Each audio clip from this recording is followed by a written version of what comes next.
Saludos a todos, mi nombre es María Villa y en este primer encuentro discutiremos de la economía de Venezuela, del reventón a la crisis. Por primer punto tenemos el siguiente, que es el origen de la riqueza. En Venezuela pasó de ser un país rural a una potencia petrolera en pocas décadas, tras los primeros intentos en 1883, con el pozo Eureka. La industria despegó con eventos claves, las cuales son en 1914, que fue su descubrimiento del pozo Sumaque,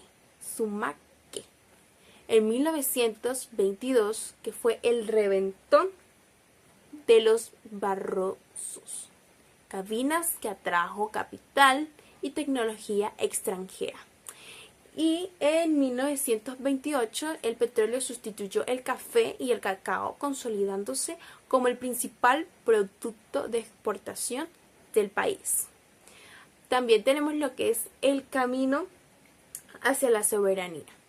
El Estado venezolano buscó constantemente mayor control, culminando la nacionalización de 1976 con la creación de PDVSA, dotando al país de control total sobre su principal motor económico.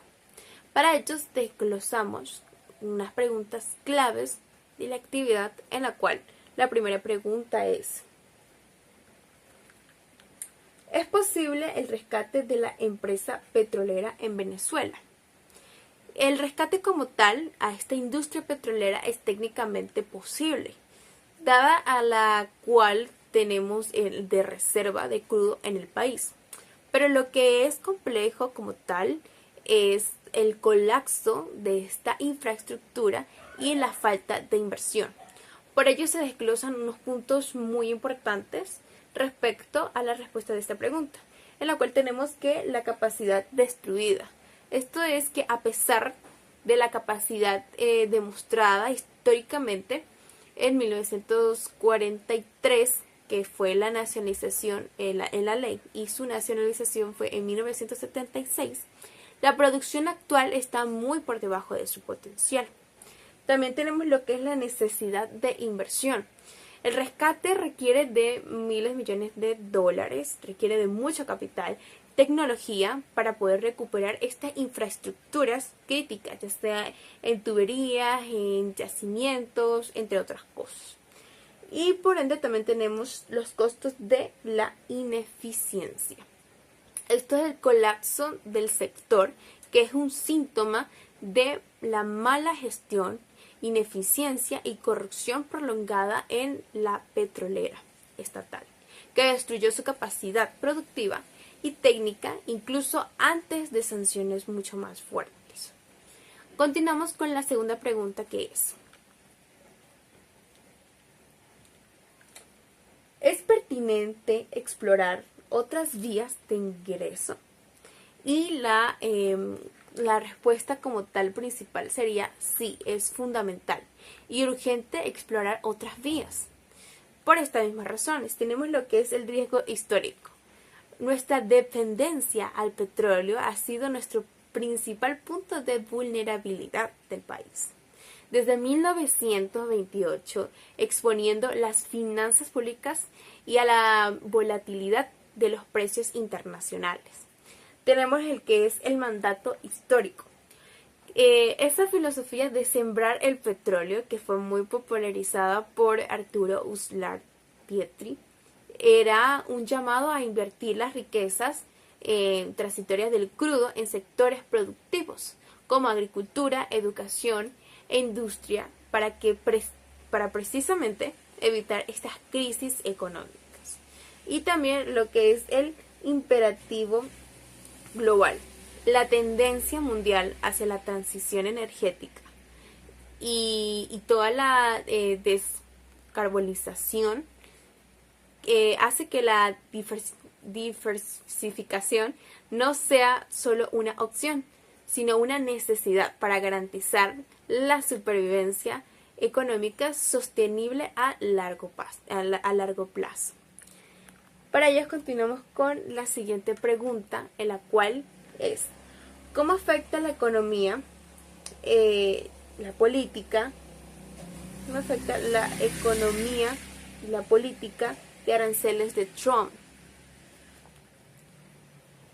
Aquí tenemos que la respuesta es que la economía venezolana fue afectada principalmente por sanciones financieras y petroleras, no necesariamente por aranceles generales a las importaciones.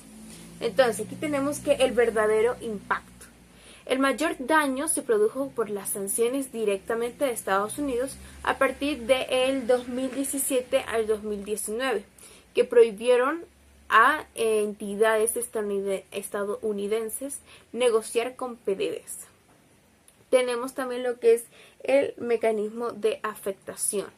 Estos son la de los cortes de divisas, las sanciones que cortaron acceso a Venezuela, a sus principales mercados y a la fuente de estas divisas internacionales. También tenemos lo que es la inflación acelerada, la reducción drástica de la renta petrolera que provocó una escasez de divisas y tradujo a una devaluación e inflación sustancialmente mayores dentro del país. Y también tenemos lo que es el deterioro evidente. La crisis energética generada por la falta de inversión y las sanciones se refleja en el colapso de la distribución. En septiembre del 2022, que fue el 78% de las poblaciones percibidas a largas colas, entre 2 a 12 horas para surtir combustible. Bueno, por aquí vamos a continuar este video. La siguiente pregunta es esta. ¿Sanciones o sistemas de gobiernos como causa de la crisis presupuestaria social? Bueno, aquí la respuesta es que las crisis presupuestarias en salud y en educación es el resultado de la combinación de fallas internas, o sea, sistema de gobierno, con el efecto de agravante en las sanciones. Entonces, esto se divide en dos factores. Aquí tenemos el factor A, en la cual es el sistema de gobierno, y el factor B, que es el factor de sanciones. Vamos a hacer como una especie de cuadro comparativo con la información de ambas. Entonces, esta que es la del gobierno, que son las causas sistemáticas.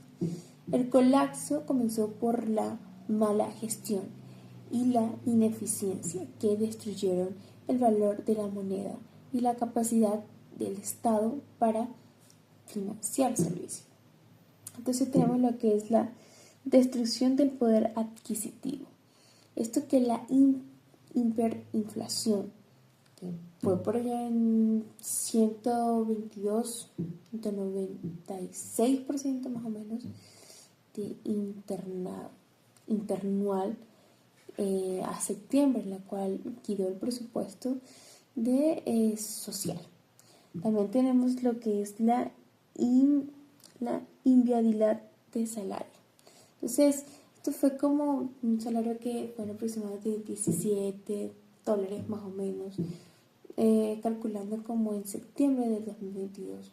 Entonces, esto por familia, para sustentar una familia de 3 personas, la cual hace lo posible, es algo que personalmente no alcanza en los servicios básicos, en el hospital, en las cosas esenciales y básicas. Tenemos también lo que es el colapso de servicios que estamos mencionando ahorita, en la cual se refleja ese deterioro de infraestructuras, que el 60% más de allí la población percibe cortes de electricidad y demás horas al día, bastante tiempo, en la cual nos impide que ese tipo de servicios básicos se puedan realmente disfrutar. Entonces, por otro lado tenemos lo que son los factores de sanciones, que esto más que todo va en la parte de causas agravantes. Entonces, aquí tenemos que las sanciones vendrían siendo el corte al acceso de divisas, el impedimento que el Estado empiece a ser eficiente y que pueda paliar crisis si se compren insumos esenciales. Entonces de allí se desglosan estos puntos muy importantes, por ejemplo, que es la restricción financiera. La restricción financiera lo que quiere decir que las sanciones restringieron la capacidad del gobierno para acceder a las divisas a través de la exportación de petróleo y realizar transacciones internacionales. O sea, al evitar ese tipo de interacción, de intercambio internacional, que es algo que es muy importante y nos urge realizar. También tenemos que el impacto humanitario, la cual al reducirse las rentas petroleras, se dificulta la compra de medicamentos, insumos médicos, materiales educativos y, como se vendría diciendo, las cosas básicas desde antes. Entonces los organismos como la ONU concluyeron que las sanciones gritan la cuesta económica y social preexistente en el país. Para ello tenemos lo que es la conclusión, que en resumen, esta es una mala gestión interna, en la cual creo que la crisis estructural y las sanciones externas cortaron el flujo de ingresos restantes, acelerando la crisis presupuestaria en salud y en educación. Hasta aquí el video de hoy. Espero les guste muchísimo, que cada una de esta información sea un aporte muy útil y la información sea completamente fructífera para poder resaltar cualquier otra cosa. Muchísimas gracias. Mi nombre es Clavilla.